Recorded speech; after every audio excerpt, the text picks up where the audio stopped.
एक विनम्र गांव में रामू का जीवन खुलता है, जो उसके पिता की मेहनत और खेतों में उसकी मां के पसीने से परिभाषित होता है। उसकी मां के मजबूत हाथ खेतों में तेजी से घूमते हैं।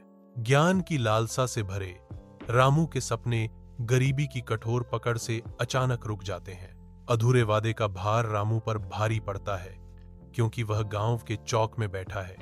निराशा की छाया उसके युवा चेहरे पर छाई हुई है। गांव का चौक, जो कभी मासूम सपनों का स्थान था, अब उन बाधाओं की एक कठोर याद दिलाता है जो उसे सीमित करती हैं। परिस्थिति से मंद पड़ गई अपनी युवा भावना के साथ रामू खुद को एक ऐसी दुनिया में फंसा हुआ पाता है जहां सपने अक्सर स्थगित हो जाते हैं और क्षमता अनछुए रहते हैं। रामू हलचल भरे शहर में कदम रखता है।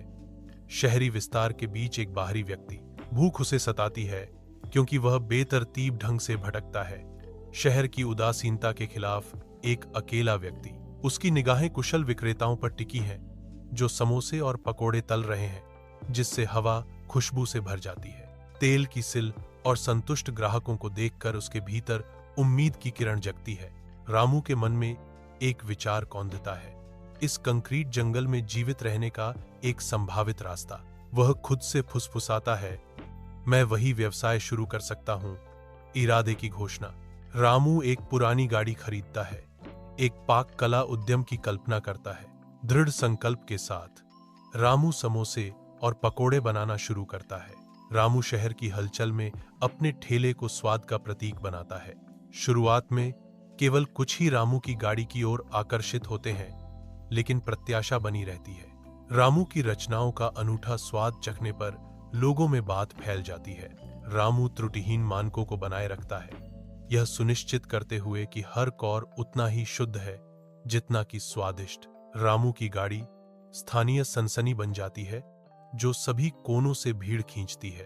अत्यधिक उदारता के कार्य में रामू वंचित बच्चों को मुफ्त में समोसे और पकौड़े प्रदान करता है। एक राहगीर रामू के परोपकार पर सवाल उठाता है, रामू, तुम इतने गरीब हो, फिर भी तुम मुफ्त में खाना क्यों देते हो? गहरी भावना से रामू जवाब देता है, भाई, भूख सबसे बड़ी गरीबी है।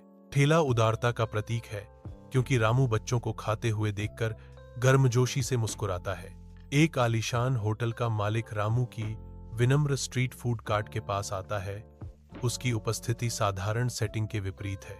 होटल के मालिक रामू के पकौड़ों का नमूना लेते हैं। उनका भाव विनम्र रुचि से वास्तविक आश्चर्य में बदल जाता है। वह घोषणा करता है, मुझे कहना होगा, ये पकौड़े बेमिसाल हैं।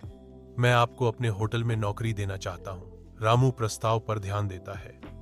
उसका चेहरा विचारशील है, क्योंकि वह प्रस्ताव पर विचार करता है। मुस्कुराते हुए रामू ने जवाब दिया, धन्यवाद सर, लेकिन मैं यहां अपने छोटे से ठेले से खुश हूं। होटल का मालिक सम्मानपूर्वक सिर हिलाता है। रामू की अपनी साधारण जिंदगी से संतुष्टि को स्वीकार करता है।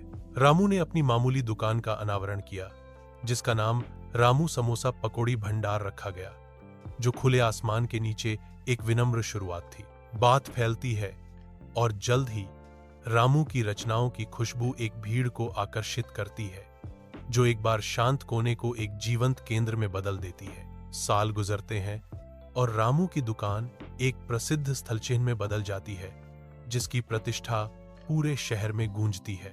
प्रसिद्धि के बीच रामू अपनी जड़ों के प्रति सच्चे रहते हैं। व्यक्तिगत रूप से समोसे तलते हैं और अटूट समर्पण के साथ पकौड़ी परोसते हैं।